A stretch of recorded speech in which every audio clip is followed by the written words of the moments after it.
Hello friends, welcome back to my channel. இன்னைக்கு நம்ம சில்சிலா ட்ராமாவோட next பார்ட்ல என்ன நடந்துச்சுன்னு தான் பார்க்க போறோம். அதுக்கு முன்னாடி இந்த வீடியோக்கு ஒரு லைக்கை போட்டுருங்க. சரி, வாங்க ட்ராமாக்குள்ள போகலாம்.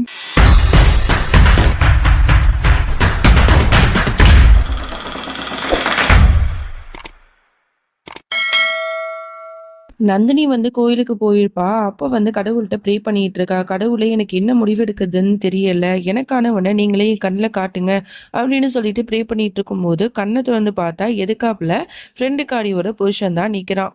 அவனை பார்த்த உடனேயே வந்து இவனுக்கு பயங்கர ஷாக் ஆகுது. குணால், நீங்களா அப்படிங்கிற மாதிரி அவ பார்த்துட்டு இருக்கா. ஆமா, நான் தான். இந்த பார் நந்தினி, நீ நல்லா யோசிக்க, நீ வந்து ரொம்ப குழப்பத்துல இருக்கன்னு எனக்கு நல்லாவே தெரியும். நீ வந்து அவனை வந்து நம்பாத. அவன் கண்டிப்பா உன்னை வந்து ரொம்ப கஷ்டப்படுத்துவான். அவன் ஏதோ ஒரு பிளான் வச்சிருக்கான். அந்த வலையில நீ விழுந்துடாத அப்படின்னு சொல்லிட்டு வார்னிங் பண்ணிட்டு தான் இவன் போவான். இவளுக்கு பயங்கர குழப்பமா இருக்கும். இது வரைக்கும் அவன் பண்ண கொடுமைலாம் நினைச்சு பார்த்துட்டு இப்ப நம்ம என்னதான் முடிவெடுக்கிறது அப்படின்னு யோசிச்சுட்டு இருக்கும்போது அந்த இடத்துக்கு சைக்கோ பைய வந்துருவான். நந்தினி, என்னம்மா ஆச்சு? நான் உன்கிட்ட நேத்து சொன்னனே, அதை பத்தி நீ யோசிச்சியா? ஏதாவது முடிவெடுத்தியா என் கூட வாழ்றத பத்தி அப்படின்னு அவன் கேட்க, இல்ல, நான் இது வரைக்கும் எந்த முடிவும் எடுக்கல, நான் போறேன் அப்படின்னு சொல்லிட்டு அங்கேருந்து போக பாக்குறா. டக்குன்னு இவன் கையை பிடிச்சி இழுக்கிறான். இந்த பாருமா, நான் வந்து உன்னை ரொம்பவே கஷ்டப்படுத்திருக்கேன்ல, அதுக்கு என்ன மன்னிச்சிரு. நீ போனதுக்கு அப்புறம் தான் உன்னோட அருமை எனக்கு புரிஞ்சிச்சு. நீ இல்லைன்னா கண்டிப்பா என்னால வாழவே முடியாதுமா அப்படின்னு கண் கலங்கி சொல்லிட்டு அந்த இடத்த விட்டு போறான். ஒரு பக்கம் இவ அந்த சைக்கோ பையில பாக்குறா, இன்னொன்னு பக்கம் குணால பாக்குறா. ரெண்டு பேரையும் மாத்தி மாத்தி பார்த்துட்டு இருக்கா. ரொம்பவே குழப்பமா இருக்கு அவளுக்கு. அதோட ரொம்ப சோகமா வந்து இவ உட்கார்ந்துட்டு இருக்கதை பார்த்துட்டு அங்க ஒரு லேடி போறாங்க. அவங்க வந்து ஒரு கயிறை வந்து கொடுக்குறாங்க. இந்த பாருமா, நீ ரொம்பவே வந்து வருத்தமா இருக்கன்னு எனக்கு நல்லா தெரியுது. இந்த கயிறை வந்து அங்க மரம் இருக்கு பாரு, அதுல வந்து 3 தடவை சுத்தி கட்டுன அப்படின்னா கண்டிப்பா நீ நினைக்கிறது எல்லாமே நடக்கும். போயிட்டு செஞ்சு பாருமா அப்படிங்கிற மாதிரி சொல்றாங்க. அவளும் நம்பிக்கையோட அதை போய் பண்ணிட்டு இருக்கா. அப்போ வந்து பின்னில இருந்து யாரோ வந்து அவன் மேல கை வைக்கிறாங்க. யாருன்னு திரும்பி பார்த்த அவளுக்கு பயங்கர ஷாக்கு. அவளை அடைய நினைச்சான அந்த வயசான கிழவன். சோ அவன் தான் அவளோட பின்னாடி நிக்கிறான். என்னம்மா நந்தினி, இங்க வந்துட்டியா? நீ காசுக்காக எவன் கூட வேணா என்ன வேணா பண்ணுவ, ஆனா இங்க வந்து ரொம்ப பயபக்தியா புடவெல்லாம் கட்டிட்டு கோயிலுக்கு வந்து சாமி கும்பிட்டு இருக்கியா? நல்லாதான் இருக்கு இதுவும் அப்படின்னு சொல்லிட்டு ரொம்ப தப்பு தப்பா இவகிட்ட பேசுனது மட்டும் இல்லாம அம்மா அவ மேல கைய வைக்க வரா. இவ பயந்துட்டு நிக்கிறா. அந்த நேரத்துல கரெக்டா ஒரு கை வந்து தடுக்குது. யாருன்னு பார்த்தா அது வந்து அந்த சைக்கோ பையன் தான். இவ்வளவு திமிரு இருந்தா என்னோட பொண்டாட்டி மேல கைய வைக்க வருவேன் அப்படின்னு சொல்லிட்டு பலர்னு அரைஞ்சு அவனை நல்லா அடிச்சு வெளில துரத்தி விட்டுறான். இதெல்லாம் பார்த்துட்டு அவளுக்கு ஒண்ணுமே புரியல. எதுவுமே சொல்லாம அந்த இடத்த விட்டு போயிடுறா. வீட்டுக்கு வந்ததுக்கு அப்புறமும் சமைச்சிட்டு இருக்கும் போதெல்லாம் அவனை பத்தியே நினைச்சிட்டு இருக்கா. அப்ப மௌலியும் வந்து, என்னாச்சு, ஒரு மாதிரியா இருக்கே, நீ நல்லா இருக்கல அப்படின்னு சொல்லிட்டு தொண பேசிக்கிட்டே இருக்கா. அப்பதான் இவ வந்து சொல்றதுக்கு வரா இந்த மாதிரி கோயில்ல நடந்த விஷயத்த. ஆனா இவளுக்கு தான் வந்து அந்த சைக்கோ பையனை பிடிக்காது. ஏதாவது சொன்னா ரொம்ப தப்பா நினைச்சுப்பாளோன்னு சொல்லிட்டு ரொம்ப அமைதியா இருந்துருவா. அதோட வீட்டுக்கு வரா. வீட்டுக்கு வந்து உடனே அந்த சைக்கோ பையன் கால் பண்றான். வீடியோ கால் தான். அதை பார்த்து அவளுக்கு பயங்கர ஷாக்கு. ஏன்னா கையில வந்து கட்டு போட்டுட்டு உட்கார்ந்துட்டு இருக்கான். என்னங்க ஆச்சு? நல்லா தானே இருந்தீங்க, எப்படி வந்து உங்களுக்கு அடிபட்டுச்சு அப்படின்னு அவ பயந்துட்டு கேக்குறா. அது வேற ஒண்ணும் இல்ல, அந்த வயசான கிழவனை நான் அடிச்சல, அவன் ஆளுங்களை அனுப்பி என் கையை உடைச்சிட்டான். அதனாலதான் இப்படி இருக்கு, எனக்கு ரொம்பவே வலிக்குது. இந்த இடத்துல நீ இருந்தா என்னை வந்து எப்படிலாம் கவனிச்சிருப்பல்ல அப்படின்னு சொல்லிட்டு ரொம்ப எமோஷனலா பேசிட்டு இருக்கான். இவளுக்கு ரொம்பவே கஷ்டமா இருக்கு. நம்மளால தானே இவன் வந்து இவ்வளவு கஷ்டப்படுறான் அப்படின்னு சொல்லிட்டு ரொம்பவே வருத்தப்படுவா. இவன் கிட்ட தனியா இவ பேசிட்டு இருக்கிற அந்த நேரத்துல மௌலி வந்து ஏதோ ஒரு விஷயத்த மறந்து வச்சிருப்பா போல நந்தினி ரூம்ல. அதை வந்து கபோர்ட்ல தேடிட்டு இருக்கா. அப்படி தேடிட்டு இருக்கும்போது நந்தினி வந்து அந்த கிஃப்ட் பாக்ஸை வந்து மறைச்சு வச்சிருப்பாள், அந்த சாரி எல்லாம் இருக்கிறது. ஸோ அதை பார்த்த உடனே என்னடா இது அப்படின்னு சொல்லிட்டு பாக்குறா. அதுல சாரி, ஜுவல்ஸ் எல்லாமே இருக்கு. அவளுக்கு வந்து ரொம்பவே யோசனையா இருக்கு. அதுல ராஜ்தீப்னு எழுதியிருக்கு. அப்ப அவன் தான் வந்து கொடுத்திருக்கானா, ஏன் இந்த விஷயத்த அவ என்கிட்ட மறைச்சிட்டா அப்படின்னு சொல்லிட்டு ரொம்ப யோசிச்சுட்டு இருக்கா. இங்க நந்தினியும் வந்து அவன்கிட்ட பேசிட்டு வந்துட்டா போல. உடனே வந்து கேக்குறா, நந்தினி என்கிட்ட ஏதாவது நீ சொல்லணுமா அப்படிங்கிற மாதிரி கேக்குறா. உடனே இவ சொல்றா, இல்லையே அதெல்லாம் ஒண்ணும் இல்ல, ஏன் இப்படி கேக்குற? இல்ல, நான் என்ன நினைச்சேன்னா, உன் ஃபேஸ பார்க்கும்போது தோணுச்சு, ஒரு மாதிரி டிஸ்டர்பா ஃபீல் பண்ணிட்டு இருக்கிற மாரி.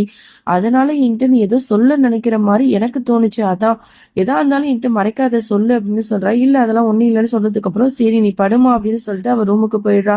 உடனே இந்த விஷயத்த எல்லாத்தையுமே வந்து குணால்கிட்ட சொல்லி புலம்பிட்டு இருக்கா. வர வர நந்தினி என்கிட்ட ரொம்ப நிறைய விஷயத்த மறைச்சிட்டு இருக்கா. அந்த சைக்கோ பையில அவ நம்ப ஆரம்பிச்சிட்டாளா என்னன்னு எனக்கு ஒண்ணுமே புரியல. இப்ப கூட வந்து அவ வந்து ராஜ்தீப் வந்து அவளுக்கு ஏதோ ஒரு கிஃப்ட் பாக்ஸ் வந்து அனுப்பியிருக்கா. அது எல்லாத்தையும் பத்திரமா வந்து கபோர்டில் வச்சிருக்கா. ஆனா இந்த விஷயத்த அவ என்கிட்ட சொல்லவே இல்லை. எனக்கு என்னமோ வந்து அவனோட வலையில இவ விழ போறான்னு தோணுது. இதெல்லாம் ரொம்ப தப்பா இருக்கு குணால் அப்படின்னு இவ பேசிட்டு இருக்கும்போது குணாலும் அதான் சொல்றான். என்னன்னு தெரியல. இந்த நந்தினி ஏன் இப்படி பண்றான்னு தெரியல. அந்த சைக்கோ பையன் பிளான் பண்றான்னு நமக்கு தெரியுது. ஏன் அவளுக்கு தெரிய மாட்டுது அப்படின்னு சொல்லிட்டு 2 பேரும் புலம்பி தள்ளிட்டு இருக்காங்க. இங்க அப்படியே அந்த சைக்கோ பையல தான் காட்டுறாங்க. அவன் கை உடைஞ்ச மாதிரி நடிச்சிருக்கான் போல. நல்லா கைய வச்சுட்டு எக்ஸர்சைஸ் தான் பண்ணிட்டு இருக்கான். நந்தினிய பழி வாங்கணுங்கிறதுக்காக தான் இப்படிலாம் நடிச்சிருப்பான் போல. அவளை எப்படியாவது வீட்டுக்கு கூட்டு வரணுங்கிறதுக்காக. அப்ப கரெக்டா வந்து நந்தினி கால் பண்ணுவா. உடனே அந்த கால் அட்டென்ட் பண்றதுக்காக போவான். அப்பதான் அவனுக்கு ஞாபகம் வருது. ஐயோ, கையில கட்டு போட்டுட்டு தானே நேத்து அவள்கிட்ட பேசணும்.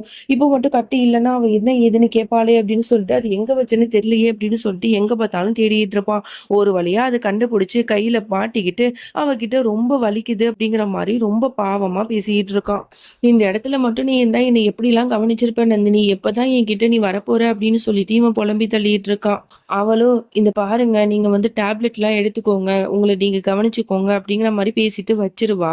அதுக்கப்புறம் இவனுக்கு காண்டாவது, இவள்கிட்ட இப்படியே பேசிட்டு இருந்தா சரி வராது, ஏதாவது ஒரு பிளான் போடணும் அப்படின்னு சொல்லிட்டு ஏதோ திங்க் பண்ணிட்டு இருக்கான். ஏதோ பண்ண போறான் போல.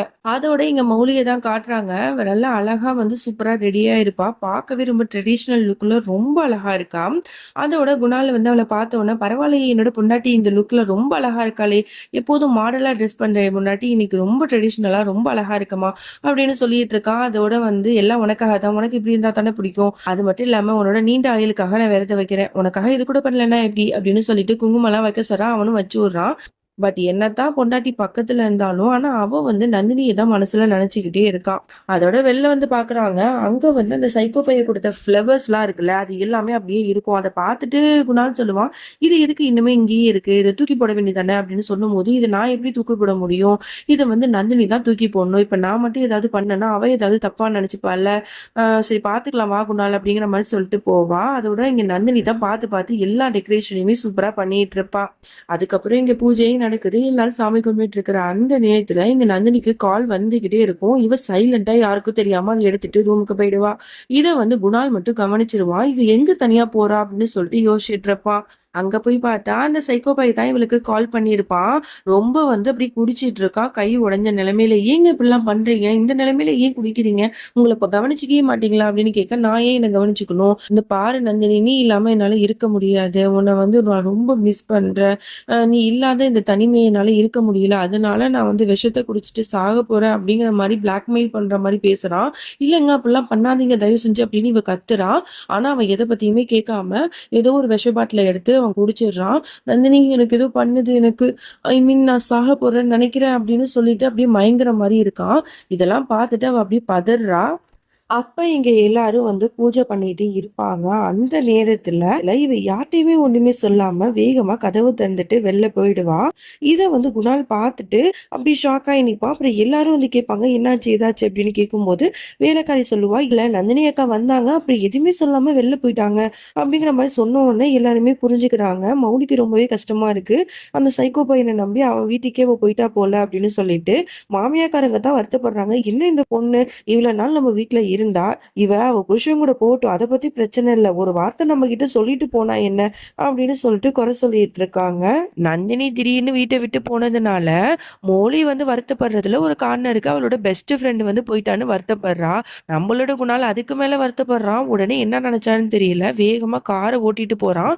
அப்படியே கண்ணெல்லாம் கலங்குது, அழுதுட்டே போறான். இது வரைக்கும் அவ கூட டைம் ஸ்பெண்ட் பண்ண எல்லா மெமரிஸையுமே நினைச்சு பார்த்துட்டு ரொம்ப ஃபீல் பண்ணி அழுதுட்டு இருக்கான். இங்க அந்த சைக்கோ பையனை காட்டுறாங்க. அப்பாடா, ஒரு வழியா அந்த நந்தினியை இங்க வர வச்சாச்சுடா, இதுக்கு எவ்வளவு கஷ்டப்பட வேண்டியதா இருக்கு அப்படின்னு இவன் பேசிட்டு இருக்கிற அதே நேரத்துல நந்தினி அந்த இடத்துக்கு வந்துருவா. உடனே வந்து ரொம்ப உடம்பு முடியாத மாதிரி நடிக்கிறான். நந்தினி வந்துட்டியா, என்னை ஹாஸ்பிட்டல் கூட்டு போமா, எனக்கு ரொம்ப வந்து ஒரு மாதிரி இருக்கு, என்னால பேசவே முடியல அப்படின்னு சொல்லிட்டு ஓவர் ஆக்டிங் பண்றான். உடனே இவ எதுவுமே பேசாம, ஏன் ராஜ்தீப் இப்படி இருக்கீங்க, நீங்க மாறவே மாட்டீங்களா, ஒவ்வொரு தடவையும் நீங்க மாறுவீங்க மாறுவீங்கன்னு நான் எதிர்பார்த்துட்டு வரேன், ஆனா ஒவ்வொரு தடவையும் என்னை ஏமாத்திட்டு தான் இருக்கீங்க அப்படின்னு சொல்ல, என்ன சொல்ற, நான் எங்க ஏமாத்தினேன்னு கேட்க, என்ன நீங்க ஏமாத்தல, ஃபர்ஸ்ட் டைம் என்கிட்ட நீங்க வீடியோ கால் பண்ணி பேசும்போது உங்களோட ரைட் ஹேண்ட்ல தான் நீங்க கை கட்டு போட்டிருந்தீங்க, அதுக்கப்புறம் அடுத்தடுத்த தடவை பேசும்போது அது அப்படியே ஆப்போசிட் கையில தான் நீங்க கட்டியிருந்தீங்க, இதுலயே நான் கண்டுபிடிச்சிட்டேன் நீங்க எவ்வளவு கேவலமா என்னை ஏமாத்துறீங்க அப்படின்னு சொல்லிட்டு, இதனால உங்களுக்கு என்ன கிடைக்குது அப்படிங்கிற மாதிரி கோவமா கேட்கிறா. உடனே இவன் வந்து நந்தினி என்னை மன்னிச்சிருமா, நான் வந்து உன் மேல இருக்கிற லவ்ல தான் அப்படிலாம் பண்ணேன், நீ இந்த வீட்டுக்கு வரணும், என் கூட சேர்ந்து வாழணுங்கிறதுக்காக தாம்மா அப்படிலாம் பண்ணேன், என்னை விட்டு போயிடாதம்மா அப்படின்னு சொல்லிட்டு ரொம்ப வந்து கையை பிடிச்சிட்டு ரொம்ப வருத்தப்பட்டு பேச ஆரம்பிக்கிறான். நிறுத்துங்க ராஜ்தீப், போதும் உங்களோட டிராமாவை நிறுத்துங்க. நான் ஒன்றும் பழைய நந்தினி இல்லை. நீங்க எவ்வளவு கொடுமை பண்ணாலும் அப்படியே அமைதியா போறதுக்கு. இதுக்கப்புறம் உங்ககிட்ட பேச ஒண்ணுமே இல்லை. நான் உங்களுக்கு டிவோர்ஸ் கொடுக்க போறேன். நம்ம 2 பேரும் பிரிஞ்சிடலாம் அப்படிங்கிற மாதிரி டைரக்டா சொல்லிடுறா. இவ்வளவு நாளைக்கு அப்புறம் முதல் தடவையா தன்னோட புருஷனை பார்த்து கண்ணை பார்த்து இப்பதான் அவ பேசுறா. தைரியமா சொல்லிட்டு அந்த இடத்த விட்டு போயிடுறா. இங்க வந்து குணால் வந்து ரொம்ப வேகமா காரை ஓட்டிட்டு போய் ஒரு இடத்துல நின்னு ரொம்ப வருத்தப்பட்டு அப்படியே அழுதுட்டு இருக்கான். அப்ப அவனுக்கு ஒரு கால் வருது. ஓ! அப்படியா? உடனே வரேன் அப்படின்னு சொல்லிட்டு வேகமா வீட்டுக்கு ஓடுறான். லிஃப்ட்ல கூட போகாம அப்படியே படியில நடந்தே ஓடி வரான். இங்க வந்து நந்தினி வந்து வீட்டுக்கே வந்துட்டா போல. உடனே நந்தினிய பார்த்த உடனே மௌலிக்கு அவ்ளோ ஹாப்பியா ஆகுது. உடனே ஹக் பண்ணிட்டு அப்படியே அழுதுட்டு இருக்கா. 2 பேரும் எமோஷனலா ஷேர் பண்ணிட்டு இருக்காங்க. நான் வந்து ரொம்ப பயந்துட்டேன். நீ என்னை விட்டு போயிடுவியோ அப்படின்னு நினைச்சிட்டு அப்படிங்கிற மாதிரி சொல்ல, நான் எப்படி மௌலி போவேன்? இவ்வளோ நாள் எனக்காக எவ்வளோதான் நீ பண்ணியிருக்க. உன்னை விட்டு நான் எப்படி போவேன் அப்படின்னு சொல்லிட்டு இவ ஹக் பண்ணி பேசிட்டு இருக்கா. இங்க குணாலும் ஒரு வழியா வேகமா வந்துடுறான். அப்ப நந்தினிய பார்த்தோன்னா அவனுக்கு அவ்வளவு ஹாப்பியா இருக்கு. நந்தினியும் அவனை பார்த்து ஒரு ஸ்மைல் பண்றா. உடனே மௌலி வந்து, குணால் பாத்தியா என்னோட நந்தினி திரும்ப வந்துட்டாடா. உடனே மௌலி குணால பார்த்துட்டு, குணால் பாத்தியா நம்ம நந்தினி திரும்ப வந்துட்டா. அவ எங்கேயும் போல, இங்கதான் இருக்க போறா அப்படிங்கிற மாதிரி சொன்ன உடனே குணாலுக்கு ரொம்பவே சந்தோஷமா இருக்கு. உடனே ரூமுக்கு வரா. ரூமுக்கு வந்து அவன் கிஃப்ட்லாம் அனுப்பியிருப்பான்ல, அது எல்லாத்தையும் நெருப்புல போட்டு எரிச்சிட்டு இருக்கா. அவனுக்கு டிவோர்ஸ் கொடுக்க முடிவு பண்ணிட்டா போல. இதோட இந்த பாட்டை நம்ம முடிச்சுக்கலாம். நந்தினி எடுத்த முடிவை பத்தி நீங்க என்ன நினைக்கிறீங்கன்னு மறக்காம கமெண்ட் பாக்ஸ்ல கமெண்ட் பண்ணுங்க. இந்த டிராமால உங்களுக்கு யாரு பிடிச்சிருக்கு அப்படின்னு சொல்லிட்டு அதையும் கமெண்ட் பண்ணுங்க. நெக்ஸ்ட் வீடியோல சந்திக்கிறேன். அது வரைக்கும் என்னோட காத்திருங்கள். Bye friends.